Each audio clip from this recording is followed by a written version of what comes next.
Hi friends, it's Joan at 10 Pentacles Tarot, and today I'm going to demonstrate a 3-card spread called the Maiden Mother Crone spread. Now, this is going to give you advice from your younger self, yourself now, and your future self. All right, if that makes sense. You do not have to be a female to do this spread. It's just called Maiden Mother Crone for the phases in life, and you don't have to, like I said, you can be anyone to do this spread. So today I'm going to use Stacey DeMarco's Halloween Oracle. I've used this for another spread demonstration. If you like this deck, and I think it's just beautiful, this is an Oracle deck. And you can find a review of this if you're interested in it on my playlist called Oracle Deck Reviews Volume 1. All right, so this spread, again, has 3 cards. This is a 3-card spread. So I am going to shuffle the cards and draw 3 cards. So if you want to do this spread, if you want to use this spread, you can use any deck, any Oracle deck, or any tarot deck that you have, that you enjoy using, and that speaks to you. And so I am going to draw 3 cards again. Spirit, what does the viewer's younger self, okay, I'm going to say the viewer, but this may be for you, or you may use this for someone else. Again, this is so general, a general reading, so this may resonate with you or it may not. But if you were drawn to watch this video, then chances are there's some message for you in it, whether it is, oh, I need to use that spread, I need to add that to my repertoire of spreads, or whether it is I need to do that spread for myself, or whether it is a message in the spread that I do here today. So there should be something for you in this video. And if you'd like to tell me what it was, please leave a comment in the comment section below. All right. Spirit, what does the person's maiden past self have to say to them? What does the person's current self have to say to them? And what does the person's future self have to say to them? What does the person's future self have to say to them? All right, so let's see what your spirit, past, present, and future, has to say to you. Okay, card 1, the Maiden card. What does your past self have to say to you? Skull of flowers, creating through the ashes. All right. And I am also going to interpret these, as well as reading the meaning. I'm going to also interpret them intuitively as well. And right now I'm saying skull of flowers, creating through the ashes. Your past self is congratulating you for coming through a hard time. Your past self is congratulating you for creating through the ashes, for living through the trauma or the disappointment or the distress that you lived through, and for making something good out of it, for creating something good out of what you've been through. All right, it says, to blossom and bloom, the work must be done through fire and ashes. Our fortune, it comes. And it says, before flowers are born, they are sweet buds on a plant that came from a smaller form like a seed or bulb. The seed needs prepared, nourishing soil to grow to its potential. Some plants and trees only seed after fire or a period of extreme adversity like drought or flood. So your past self was like a seed.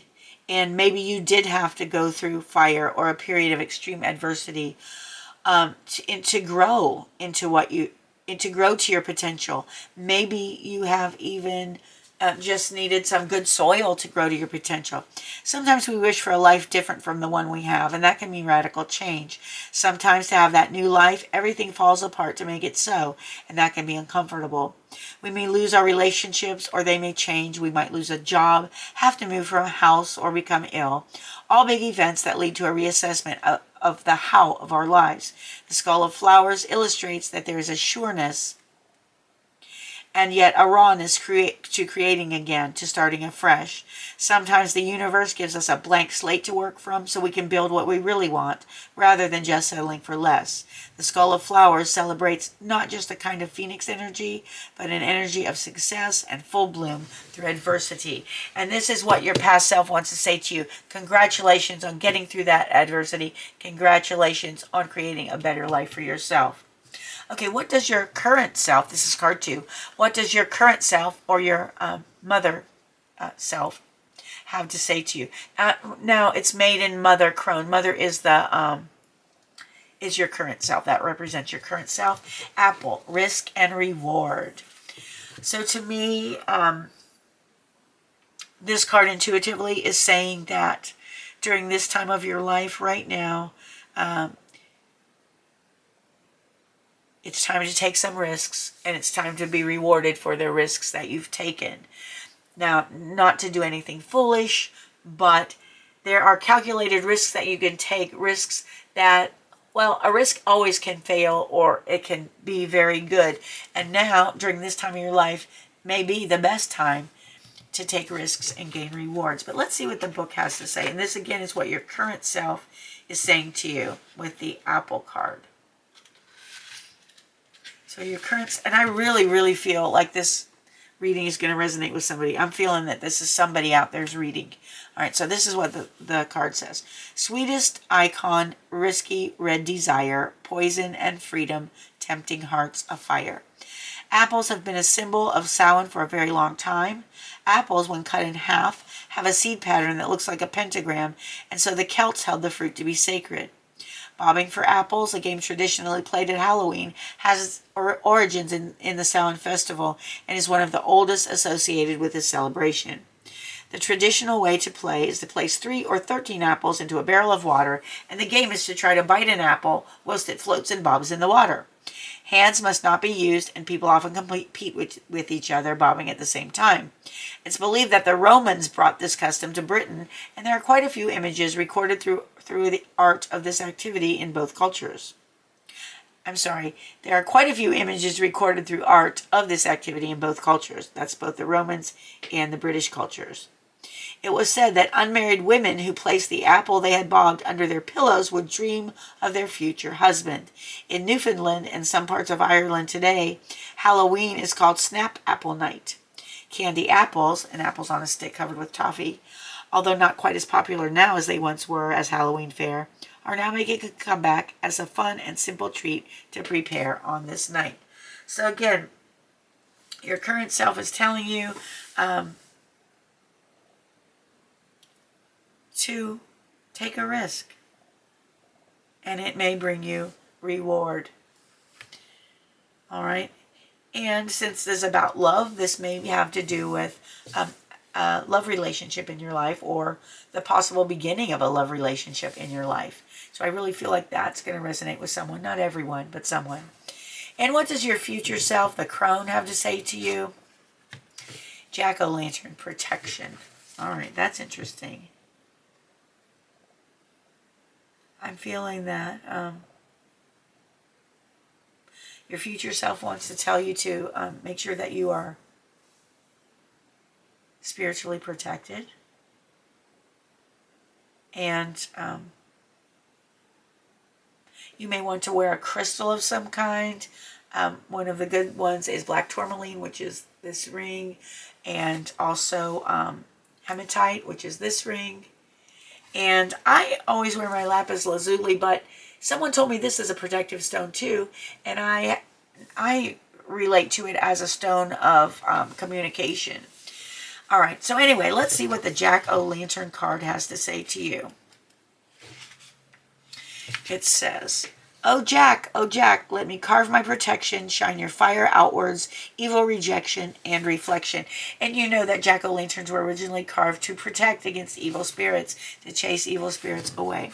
It says Halloween wouldn't be the same without the carving of pumpkins into scary jack-o'-lanterns, glowing menacingly from porches, dinner tables, and porches everywhere. Jacks actually have a rich history and a spiritual bent. The original term for a jack-o'-lantern was a will-o'-the-wisp, an old British term. The will-o'-the-wisp was a small bundle of sticks used as a flame or torch.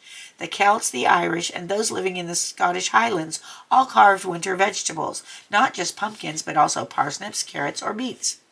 The time around Samhain was, of course, when the Fae and the goblins were said to be roaming wild, and so the lanterns were intended to be both scary, scaring off the undesirable, and to light the way in the dark.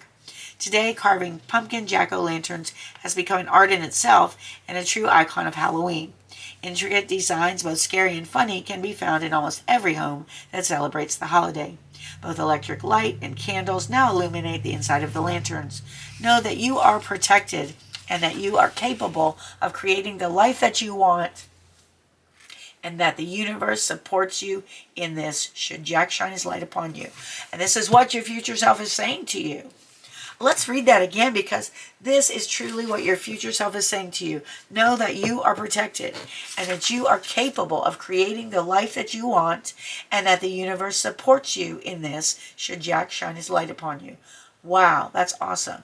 Boundaries are important to teach people how to treat us, and drawing this card indicates that you may wish to renew the ones you have or to establish new ones. So again, know that I just love this meaning for you. I love it. Know that you're protected, you're capable of creating the life that you want, the universe supports you, and that boundaries are important. So remember, as you move into your future and through this time now, you may want to renew the boundaries that you have or to establish new boundaries. Wow, I love, love, love this reading. Again, friends, this was my demonstration of the Maiden, Mother, Crone spread. Again, what your past self wants to tell you, what your present self wants to tell you, and what your future self wants to tell you. Let's look on the bottom of the deck for some more information about what may be behind your situation right now. Ancestors, the lore and legacy of our DNA. And again, your ancestors, your spirit ancestors, maybe your spirit guides, your ancestors may be spiritually speaking to you. And let's see what it says. They may want you to know that this is coming also from them, that these messages are also coming from them. Ancestors, the love and legacy of our DNA. I walk in their footsteps, their wisdom inside me remains. I am unique, yet carry a legacy. Their blood runs in my veins. Now, this is not part of the spread. This is something I like to do. I like to look at the bottom of the deck to see what's underlying your situation, or maybe this is something you don't know about or that you're not thinking about, but maybe you need to. It says, whether or not we know our ancestors, we are the product of those who have lived before us, DNA-wise. Externally, we may have the body type of our father, our mother's eyes, our grandmother's nose, our great-grandfather's skin tone. On the inside, it gets even more interesting. We know now that we can inherit the way our body works, blood types, genetic disorders, even propensities for aspects of brain function like introversion, musicality, and mathematics. Many pagan paths associated with Halloween believe that we're born perfectly imperfect to be exactly what we're meant to be. What does this mean? It means that the gifts our ancestors have left us and the unique synergy of the combination of the physical, mental, and physical that is created within us sets us up perfectly to achieve our ultimate purpose. Should the ancestor card bring itself to your attention, know that you are ready and able to action your birthright of power. You have the support of those who came before you. There may be challenges or struggles, but you have everything you need to overcome them. You will prevail. And I think that is a great message. Again, friends, this was the Mother Maiden Crone spread using Stacey DeMarco's Halloween Oracle. And I hope you enjoyed it. If you did, please give the video a thumbs up. Consider subscribing to my channel if you haven't done so. It's completely free for you, and it helps me out a whole lot. I want to thank you for being here with me today. I appreciate you so much more than you'll ever know. I hope you have a wonderful morning, afternoon, or evening, whatever it is where you are. And I hope to see you again soon. Thank you so much for watching. Bye-bye.